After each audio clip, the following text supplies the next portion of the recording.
Hello नमस्कार दोस्तों। आज हम करने वाले हैं रीजनिंग का ऐसे महत्वपूर्ण प्रश्न जो हर एग्जाम में बार बार पूछा जाता है। तो चलिए बिना समय गवाए हुए प्रश्न संख्या एक देखते हैं। प्रश्न संख्या एक, यदि फाइव 5 और इतना को 56 लिखा है, 10 और इतना 14 को 96 लिखा है, तो 13 और 17 को किस तरीका से? पाँच सिंबल पाँच सिंबल को 9 और 56 लिखा है, तो किस तरीका से इसको 56 लिखा है? तो 56 लिखा, तो पहले देखिए इसमें 5 प्लस 9 करेंगे, 9 जोड़ देंगे और उसके बाद 4 से गुना कर देंगे, माइनस इसमें 1 गुना करेंगे, तो ये कितना हो जाएगा? 14। 14 गुने 4 ये 56 हो जाएगा। इसी तरह इसको भी करेंगे, तो 10 सिंबल 14 बराबर 96। 14 बराबर 96, तो 10 प्लस 14 कर देंगे, गुने 4 कर देंगे, कितना हो जाएगा? 24। 24 गुने 4 कितना हो जाएगा? 96। इसी तरह 13 और 13 सिंबल 17 देखेंगे, तो 13 सिंबल 17 देखे देंगे, तो 13 प्लस 17 गुने 4 करेंगे, 13 17 कितना हो जाएगा? 30। 30 गुने 4 करेंगे तो कितना हो जाएगा? 120 इसका राइट आंसर। 4 12 120 इसका राइट आंसर हो जाएगा। प्रश्न संख्या 2 देखते हैं। निम्नलिखित प्रश्नों में दिए गए विकल्पों को में से संबंधित शब्द को चुनिए। दामा है जो फेफड़ा से संबंधित, तो मस्तिष्क क्या से संबंधित होगा? तो मस्तिष्क होगा स्टोक से, स्टोक से इसका हो जाएगा मस्तिष्क हो जाएगा, स्टोक से इसका राइट आंसर। प्रश्न संख्या 3, प्रत्येक प्रश्न में नीचे दिए गए विकल्पों में से सर्वश्रेष्ठ का चयन करें, निम्न श्रृंखला को पूरा करिए। तो देखिए यहाँ ए है, खाली स्थान है, सी है, ए है, खाली स्थान है, बी है, सी है, खाली स्थान है, बी है, सी है, सी है, खाली स्थान है, बी है, सी है, ए है।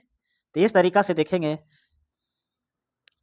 सभी को जोड़ना है। इस तरह का प्रश्न रखेंगे तो सभी को पहले काउंट कर लेंगे, तो 1 2 3 4 5 6 7 8 9 10 11 12 13 14 15 3 3 6 1 7 1 8 1 9 1 10 11 1 12 1 13 1 14 15, तो 15 एक अक्षर कहीं छूट रहा है, 15 1 16, इसमें 16 टोटल है, तो 16 टोटल है।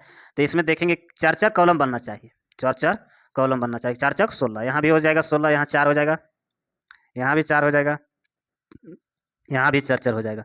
तो यहाँ क्या क्या बैठाएंगे इसकी सभी सेम हो जाए, तो यहाँ क्या बैठाएगा? तो ये देखिए यहाँ ए बैठेगा तो यहाँ सेम हो जाएगा, यहाँ ये बी है तो यहाँ बी बैठेगा।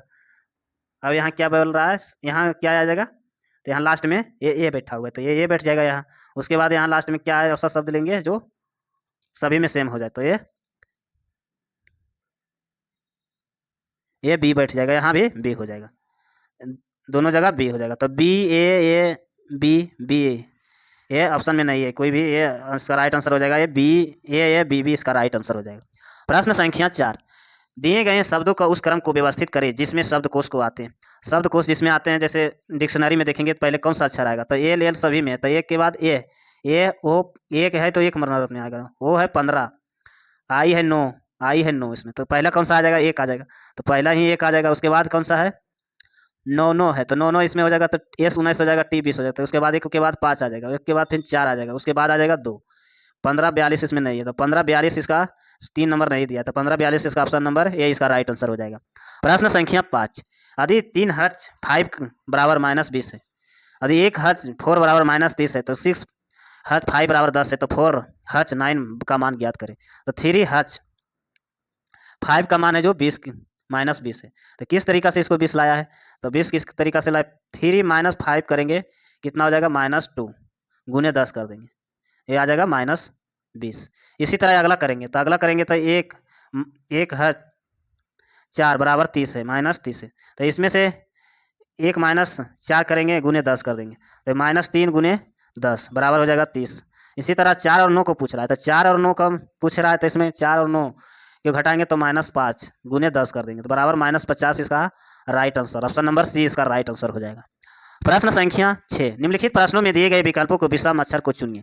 विषम अक्षर को इसको चुनना है, तो कौन सा इसमें विषम हो जाएगा? DHM, जैसे इसमें देखा गया DHM, तो डी हो जाएगा 4 में, एच हो जाएगा 8 में, एम हो जाएगा 13 में, तो तीनों का अंतर समान है, तो इसका अंतर 4 है, इसका अंतर 5 हो जाता है।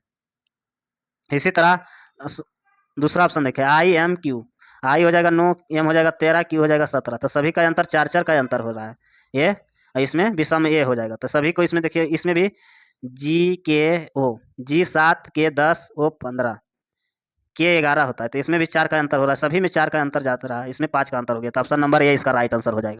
प्रश्न संख्या 8, निम्नलिखित प्रश्नों में दिए गए विकल्पों के संबंधित अक्षरों का संख्या चुनो। साइकोलॉजी मानव से संबंधित है, साइकोलॉजी मानव से संबंधित है, तो अर्थोलॉजी किससे संबंधित होगा? अर्थोलॉजी पक्षी से संबंधित है। प्रश्न संख्या 9, निर्देश निम्नलिखित में से दिए गए विकल्पों को अक्षर संख्या में चुनिए। 147 का संबंध 741 है, तो इसी तरह 869 का संबंध किससे होता है? तो 7 को इधर लिख दिया, लास्ट वाला शुरू में लिखिया, इधर लिखते चला गया, तो इसको लास्ट में 9 लिखेंगे, 9 है लास्ट में तो शुरू में लिख देंगे, इधर है 6 तो 6 लिख देंगे, यहाँ ये 8 है तो ये 8 लिख देंगे। इस तरीका से 968 हो जाएगा। तो 968 इसका right answer, option number B इसका राइट आंसर। प्रश्न संख्या 10, निम्नलिखित प्रश्नों में दिए गए विकल्पों विषम संख्या को चुनिए। विषम संख्या को चुनिए, तो इसे जे के एल एम, जे हो जाता है 10, के हो जाता है 11, एल हो जाता है 12, एम हो जाता है 13, सभी बढ़ते जा रहा है। और इसमें कौन सा है? R S, option number B R S T U. R हो जाता है 18, एस हो जाता है 19, टी हो जाता है 20, यू हो जाता है 21, सभी बढ़ते एकक का अंतर जा रहा है। ऑप्शन सी देखेंगे तो N O P Q, N हो जाता है 14, पी हो जाता है 15, वो एन हो जाता है 14, वो होता है 15, पी होता है 16, क्यू होता है 17, एक का बढ़ते जा रहा है। तो ऑप्शन नंबर डी देखेंगे तो V W X Z, V होता है 22, डब्ल्यू होता है 23, एक्स होता है 24, जेड होता है 26। तो इसमें अंतर देखिए, 2 का अंतर आ गया, यहाँ 1 का अंतर, एक क्योंकि विषम कौन हो जाएगा? ऑप्शन नंबर डी इसका राइट आंसर। ऐसे वीडियो देखने के लिए चैनल को सब्सक्राइब करें, लाइक करें, धन्यवाद।